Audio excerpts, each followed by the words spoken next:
I'm sending you a bill. Those were the last words I said to her before all hell broke loose, right there in the manicured cul-de-sac of her own McManchown kingdom. She just laughed, a sound like gravel grinding in a faulty garbage disposal. A laugh that said I was nothing. A crazy old man. A fly to be swatted. She had no idea that the bill I was talking about wasn't for a few dollars. It was for 10 years of theft, arrogance, and desecration, and the price was going to be her entire world. Would you stand by while someone stole your most precious memory? What would you do if a bully in a pastel tracksuit tried to bulldoze your entire life for the sake of a greener lawn? Let me know what you think in the comments below, because I'm about to tell you exactly what I did. This isn't just a story about a dispute with a homeowners association. This is a story about a promise, a creek, and the beautiful, meticulous, and deeply satisfying art of poetic justice. If you enjoy stories where the little guy with a very specific set of skills gets the last laugh, make sure you subscribe, because you're in for a treat. It all started with the silence. Or rather, the end of it. For 35 years, the only sounds that drifted up to my house were the whisper of wind through the pines and the gentle murmur of Willow Creek.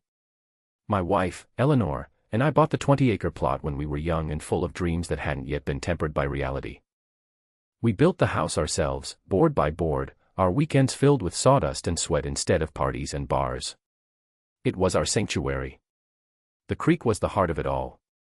It sliced a meandering path through the lower half of our property, a ribbon of clear, cold water that tumbled over stones worn smooth by centuries. Eleanor loved that creek. She'd spend hours on the bank, sketching the ferns that grew in the shade or just watching the water striders dance on the surface. It was her place of peace. When she got sick, we'd sit there together, her head on my shoulder, the sound of the water a constant, soothing presence. It was the last place she asked to go. After she passed, I scattered her ashes there, letting the current carry her into the heart of the land she loved. The creek wasn't just water to me anymore. It was a memorial. It was the last tangible piece of her I had left. I'm a hydrologist by trade. Retired now, but for 40 years I studied water. I understood its power, its memory, its rights. I knew the laws that governed every drop, from the mighty rivers to the smallest streams. My life had been spent in a world of flow rates, water tables, and riparian rights.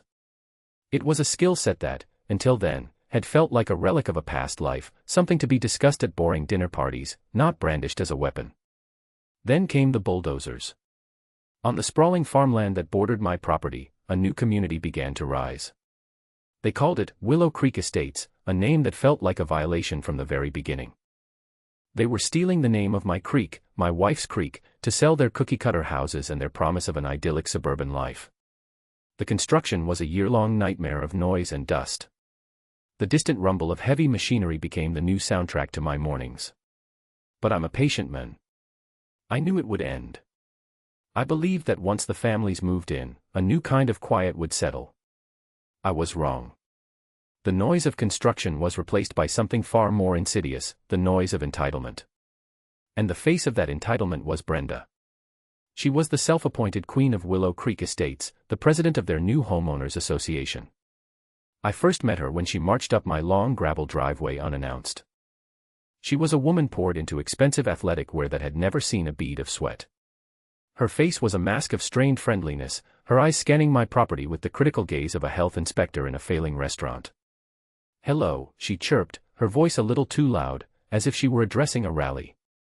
"I'm Brenda, from the HOA next door. We are just so thrilled to be your new neighbors." I gave a noncommittal nod, wiping grease from my hands with a rag. I'd been working on my old tractor. "Mark," I said. She didn't seem to care about my name. Her gaze was fixed on a point over my shoulder, down the gentle slope toward the creek. "We've been doing our initial community assessment," she said, the words dripping with manufactured importance, "and we noticed the rustic nature of your creek bank." I just stared at her. Rustic. It was a natural creek bank, exactly as nature had intended it. "It's just," she continued, wrinkling her nose, "that it's a bit overgrown. With the community's premium homes backing up to this view, we were hoping you'd consider a more uniform landscaping approach. Something that aligns with the community's aesthetic standards." I felt a slow burn start in my chest. She wanted me to landscape a natural waterway to match her beige and taupe housing development. She was standing on my land, the land Eleanor and I had bled for, and telling me it wasn't good enough for her. "It's my property," I said, my voice flat. "The creek is fine as it is." Her smile tightened, cracking like cheap concrete. Of course, of course. For now. It was just a friendly suggestion from a neighbor." She turned and marched back down my driveway, her posture radiating indignation. That was the first shot. A petty, ridiculous complaint. I dismissed it as the ramblings of a power-tripping suburbanite. I had no idea it was a declaration of war. A week later, the first official letter arrived. It was printed on thick, creamy cardstock with the Willow Creek Estates HOA logo embossed in gold at the top. The letter, signed by Brenda, was a formal notice of concern regarding the unmanaged vegetation and potential soil erosion on my property, which, it claimed, posed a direct and immediate threat to the property values of her community. It was absurd. I, a man who had consulted on billion-dollar dam projects and testified as an expert witness in state water courts, was being lectured on soil erosion by a woman whose primary qualification was likely winning a contentious election for her garden club. I wrote a polite, firm letter back, citing the ecological importance of a natural riparian buffer and stating, unequivocally, that my property was in full compliance with all county and state regulations. I also informed her that any further communication should be directed to my lawyer. I didn't actually have one on retainer, but it was a phrase that usually made people like Brenda pause. It didn't work. She didn't pause. She accelerated. The next phase of her campaign was public shaming.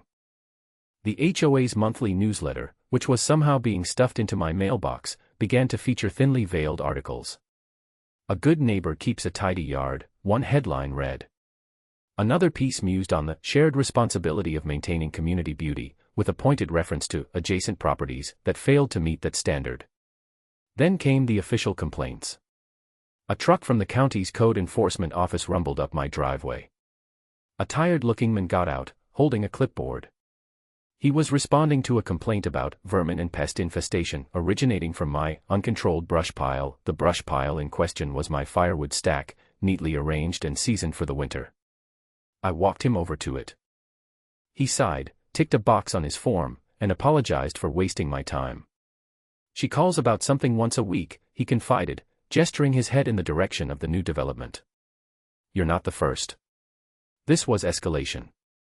Brenda wasn't just a busybody, she was malicious. She was using official channels to harass me. The peace I had cherished was being systematically dismantled. Every time I looked toward the creek, I felt a knot of anger tighten in my stomach. She was tainting my memory of Eleanor, casting a long, ugly shadow over our sanctuary. The real turning point, the moment my patient frustration curdled into cold, calculated resolve, came about 2 months into the siege. I was walking the property line, something I did every few days, just checking fences and enjoying the quiet. As I neared the creek, I heard the unmistakable sound of a gas-powered engine. It was coming from the HOA's new, community green space, a patch of sod they had rolled out right up to my property line. Peeking through the trees, I saw 2 workers installing a large pump next to a newly dug trench. A wide, black pipe snaked from the pump down into the water of my creek. The other end of the pipe disappeared into the ground on their side, heading toward a massive, newly excavated hole that was destined to become their scenic pond.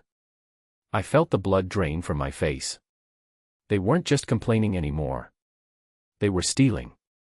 They were physically siphoning water from my creek. From Eleanor's creek. I stepped out from the trees. The workers, startled, shut off the pump. "What do you think you're doing?" I demanded, my voice dangerously calm. "Just installing a new drainage system, mister," one of them mumbled, avoiding my eyes. "That's not a drainage pipe," I said, pointing to the intake screen submerged in the water. "That's an intake pump. You're taking water from this creek." Before they could answer, a golf cart zipped across the green space and screeched to a halt. Brenda dismounted, hands on her hips, her face a thundercloud. "Is there a problem here?" she snapped, directing the question at me, not her workers. "There is," I said, my eyes locked on hers. "You're illegally drawing water from a private waterway. This creek is on my property. You have no right." She let out that grating laugh again. Don't be ridiculous. This is a community resource. That little trickle of water belongs to everyone. We're simply utilizing it for the beautification of the neighborhood. You should be thanking us. I couldn't believe the audacity. The sheer, unadulterated arrogance. She was standing there, caught red-handed in an act of theft, and trying to frame it as a public service. This conversation is over, I said, turning my back on her. Shut it down. Now. You can't tell me what to do, she shrieked at my back. This is HOA property. We will continue with our approved improvements. I didn't turn around. I just kept walking back to my house. The line had been crossed. Reason had failed.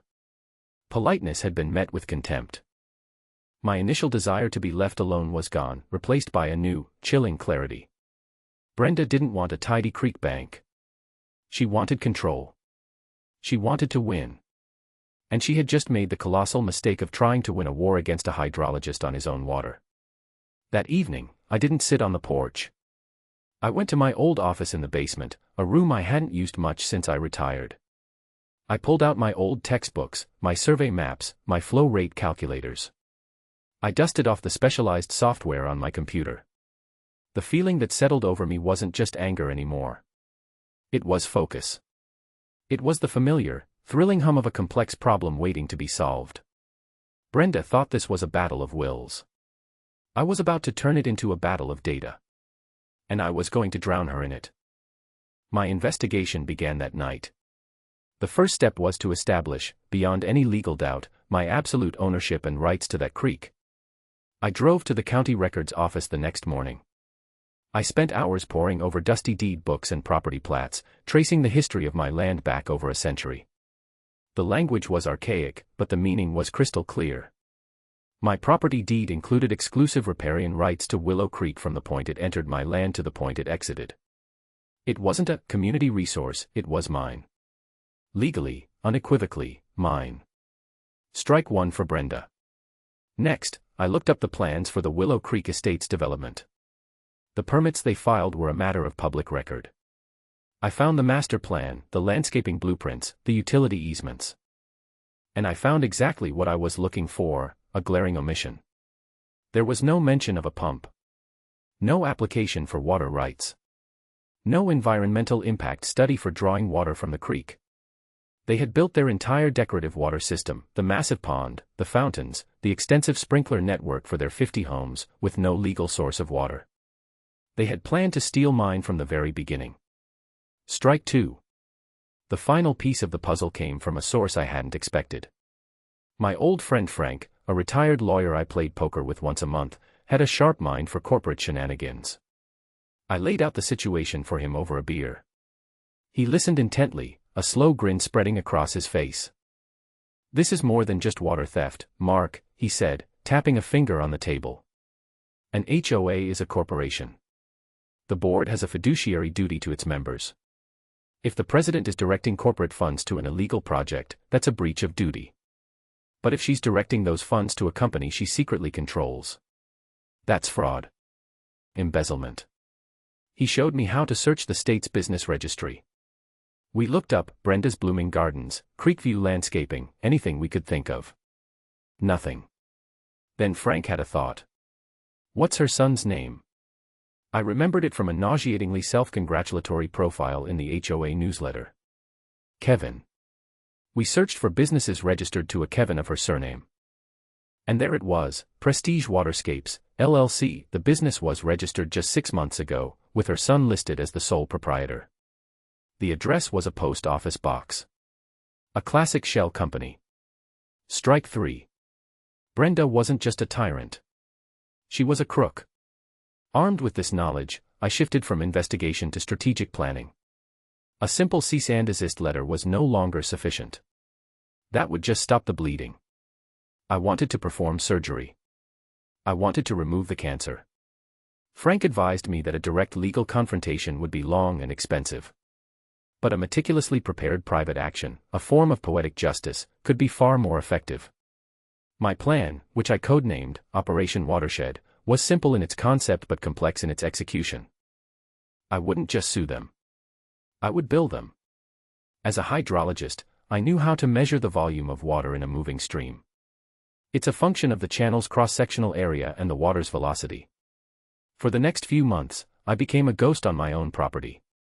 I installed multiple high-resolution, motion-activated trail cameras, disguised and hidden in the trees, all focused on the pump.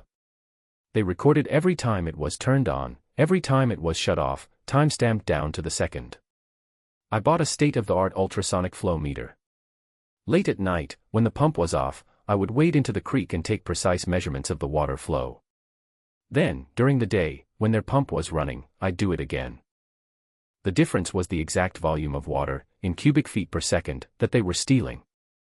I built a spreadsheet. It was a thing of beauty, a symphony of data. I had columns for date, pump activation time, pump deactivation time, total runtime, flow rate, and total volume stolen per day. The numbers grew at an astonishing rate. They were running the pump for hours every day to keep their pond full and their grass green. But just the volume wasn't enough. I needed a price. I researched commercial water rates from the local utility provider. I found the tiered pricing for high-volume agricultural use, which seemed appropriate. Then I added in the legally mandated fines for unauthorized water diversion, which were hefty. I created a formula that compounded the interest daily. I was building an invoice that was also a legal time bomb. While my spreadsheet grew, I let Brenda continue her reign of terror. It was crucial that she feel untouchable. Her confidence was her greatest weakness, and I was letting her build her own gallows, one smug newsletter at a time. She boasted about the stunning new water feature, completed under budget, and the lush, green lawns, the envy of the county. Every boast was another exhibit in my case against her. The trap needed bait. After 3 months of meticulous data collection, it was time to spring it. I drafted a simple, registered letter addressed to the HOA board of directors. I kept my tone neutral and inquisitive. As the adjacent property owner, I wrote, I have noted the installation of your new pond and irrigation system. For my own records regarding local water table levels, could you please provide me with information regarding the source of the water for this project? I knew the letter would go directly to Brenda, and I knew exactly how she would react. She would see it not as a reasonable inquiry, but as a challenge to her authority. A week later, I received an invitation in my mailbox. It was a summons, really. An invitation to the next monthly HOA meeting, with a note scrawled at the bottom in Brenda's aggressive handwriting, perhaps you can ask your questions in a public forum. It was perfect. She was handing me the stage herself. The meeting was held in the clubhouse of Willow Creek Estates, a sterile, beige room that smelled of air freshener and resentment. About 30 residents were scattered in folding chairs. Brenda sat at a long table at the front, flanked by 2 other board members who looked like terrified hostages. I took a seat in the back row, a silent observer. Brenda ran through the agenda with smug efficiency, complaints about garbage cans, debates over the approved color for mailboxes, the usual suburban drama. Then, she reached the new business portion of the evening. She held up my letter as if it were a piece of contaminated garbage. Finally, she announced, a cruel smirk on her face, we have a query from an outside party. She read my letter aloud, her voice dripping with sarcasm. When she finished, she looked out at the crowd, her eyes scanning for me. Our neighbor, she said, her voice booming with false sincerity, seems to be concerned about our water.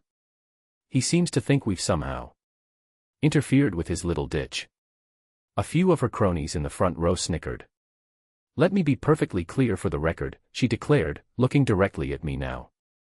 The beautiful new pond and all of our landscaping are fed by a natural, underground spring located entirely on HOA property. It is a blessing of nature, and we have harnessed it for the good of our community. My heart hammered in my chest, but not from fear. It was from triumph. She had just lied.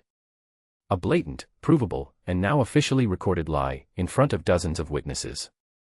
I had my own digital audio recorder running in my pocket, but I knew the HOA's own meticulous meeting minutes would be even better.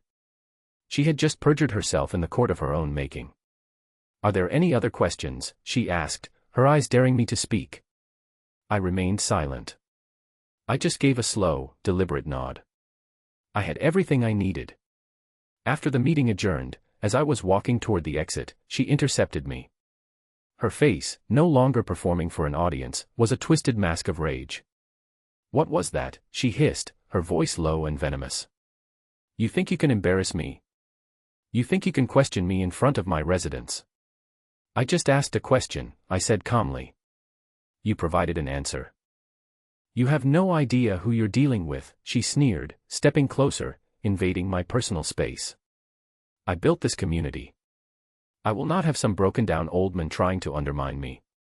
You push this, and I will bury you. I will sue you for harassment. I will file liens against your property.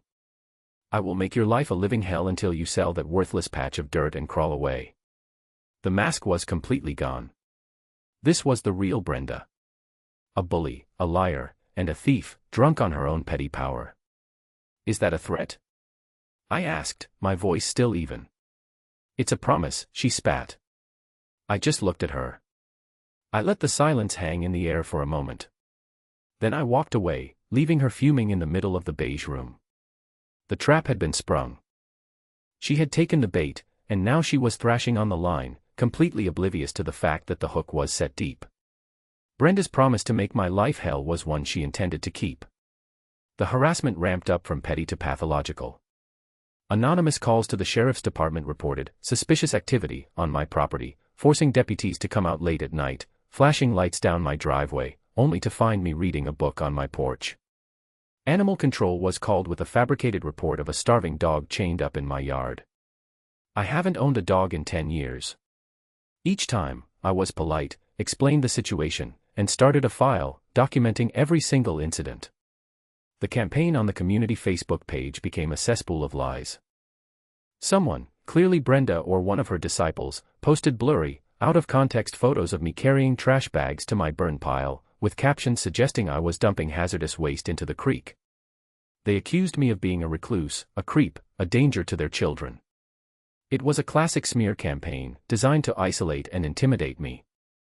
It had the opposite effect. Every lie she told was a thread, and I was patiently weaving those threads into a rope. Her masterpiece of viciousness was the attempt at a restraining order. She filed a petition with the court, claiming I was stalking her.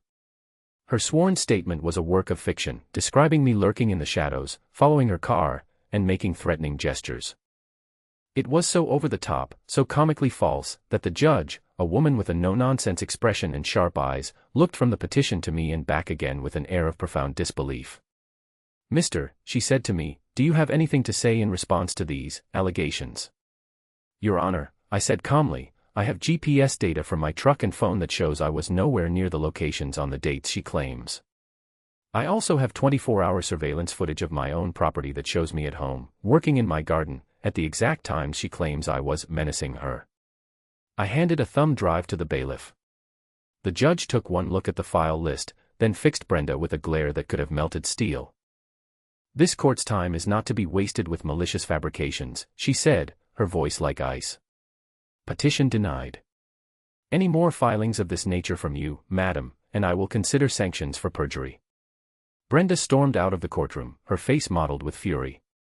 She was losing control, and it was making her sloppy. She was so focused on her personal attacks that she never once thought to check on the one thing that actually mattered, the pump. It kept running, every day, and my spreadsheet kept growing. The bill was now well into the six-figure range. The breakthrough, the final piece of evidence that would elevate this from a civil dispute to a criminal case, came from the most unlikely of sources. One evening, a nervous-looking young man I recognized as Brenda's son, Kevin, appeared at the end of my driveway. He looked pale and terrified. "Can I talk to you?" he asked, his voice barely a whisper. "Please?" "It's about my mom." I invited him in. He sat at my kitchen table, wringing his hands, unable to meet my eyes. He told me the whole story. He was a recent college graduate with a degree in landscape architecture. Brenda had cooked up the whole scheme. She forced him to create the shell company, Prestige Waterscapes, so she could award the HOA contract to herself without any oversight. "I never wanted any part of it," he said, his voice cracking. "She told me it was just smart business. She handled all the books, all the invoicing. I just supervised the workers." But he had started to get suspicious.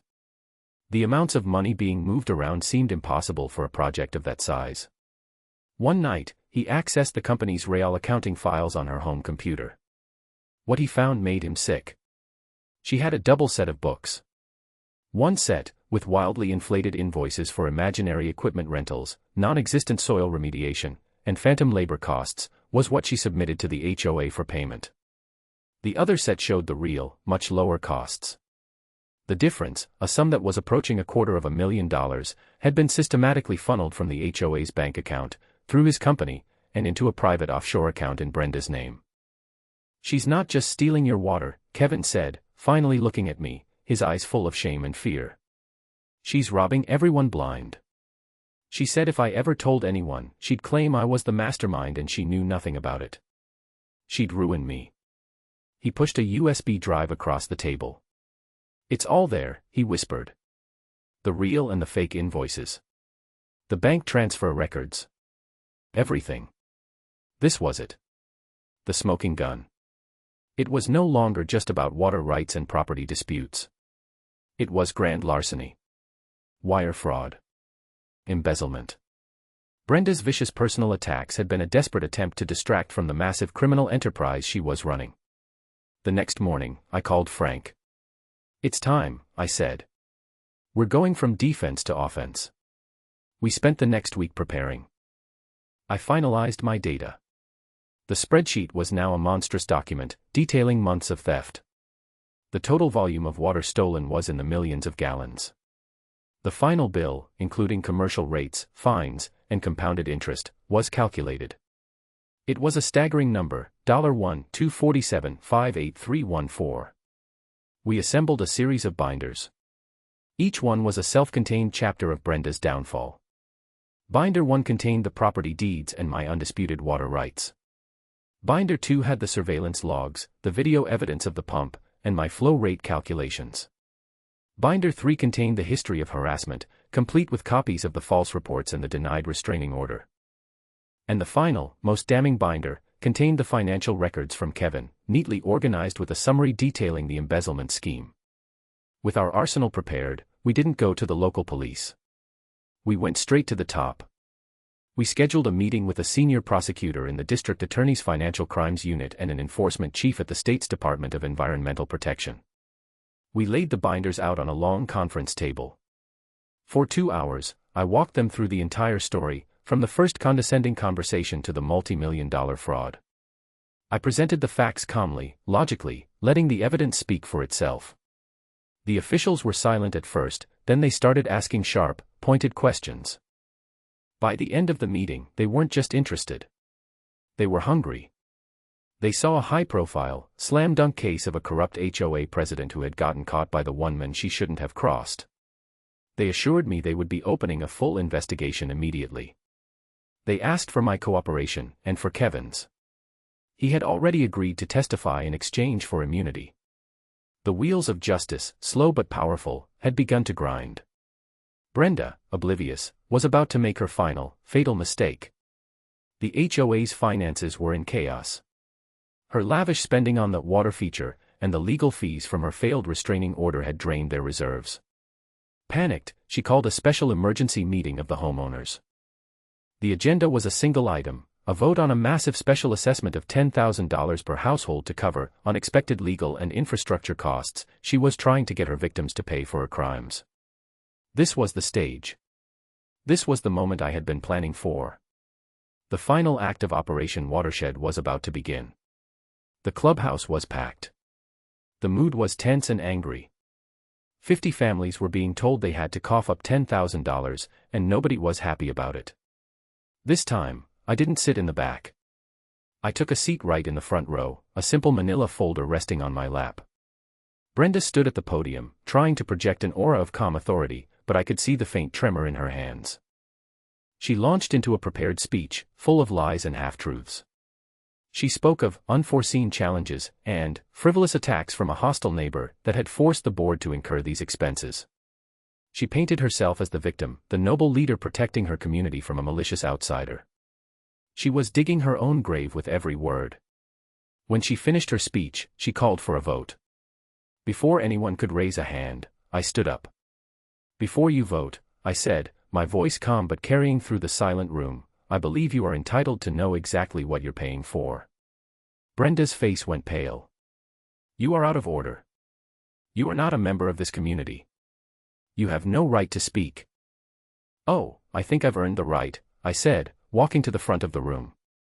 I had brought a small projector, which I had already set up. I turned it on, and the first image filled the screen behind Brenda, a high-resolution copy of my property deed, with the clause on riparian rights highlighted in yellow. This is my deed, I began. It proves, legally, that the creek you've been draining is my private property. I clicked to the next slide, an overhead map showing the pump's location, clearly on my side of the property line. This is your pump, I said. Illegally installed on my land, stealing my water. Brenda started shouting. This is slander. Lies. That pump is on common ground. I ignored her. I clicked again. A time-lapsed video began to play. It showed the creek, the water level visibly dropping, while a small, time-stamped window in the corner showed footage of her pump running. The room was utterly silent, save for the hum of the projector and Brenda's sputtering rage.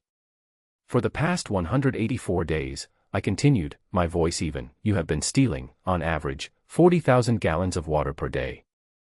That's over 7 million gallons of stolen water. I clicked to the next slide. It was a beautifully formatted, itemized invoice. The invoice.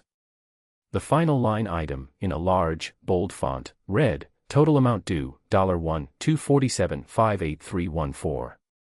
A collective gasp went through the room.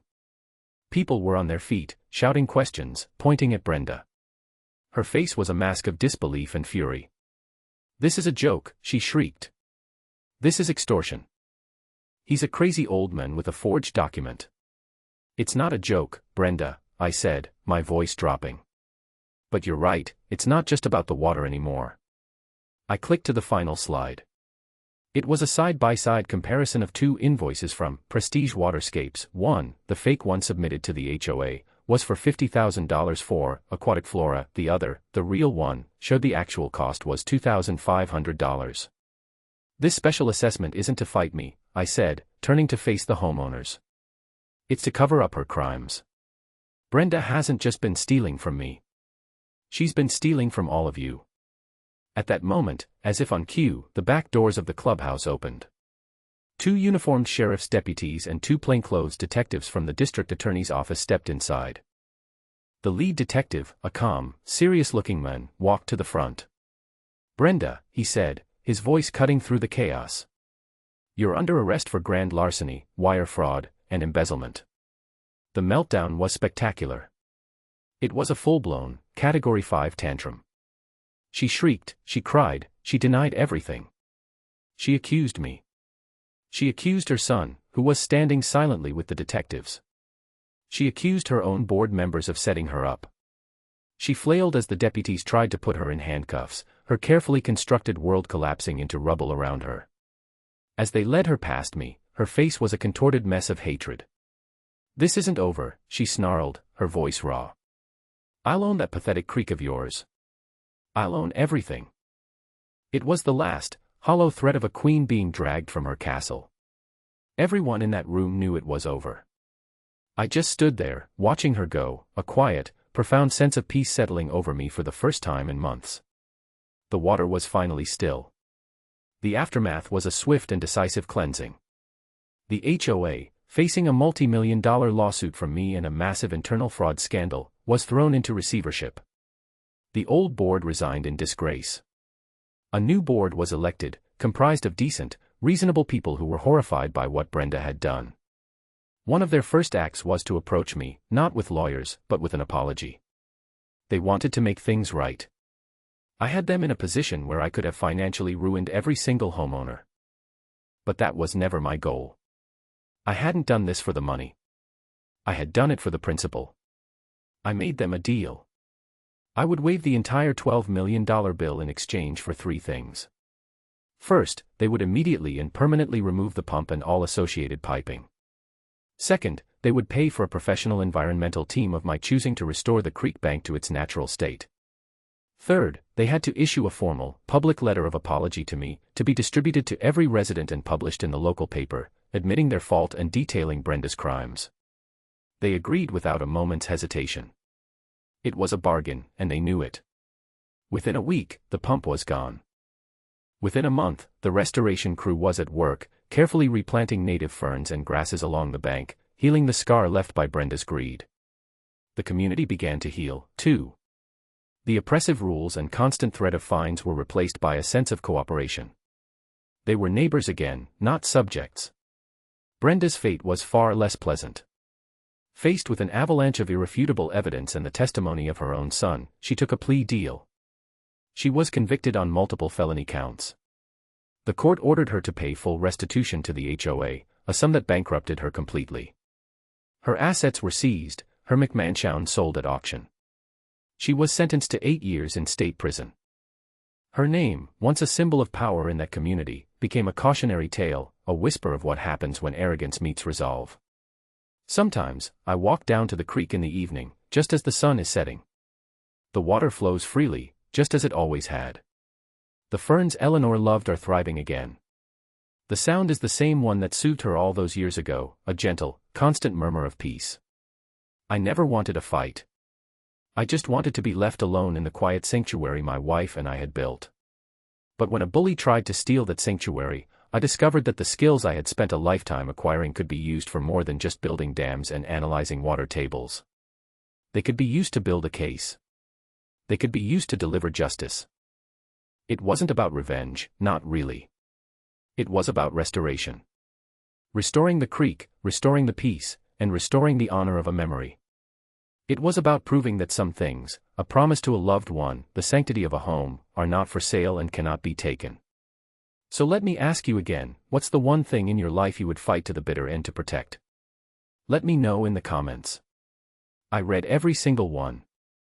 And if you want to hear more stories about people who refuse to be pushed around, make sure you hit that subscribe button. You never know when you might need a little inspiration for your own battle. Because sometimes, the quietest people can make the most noise when it truly matters.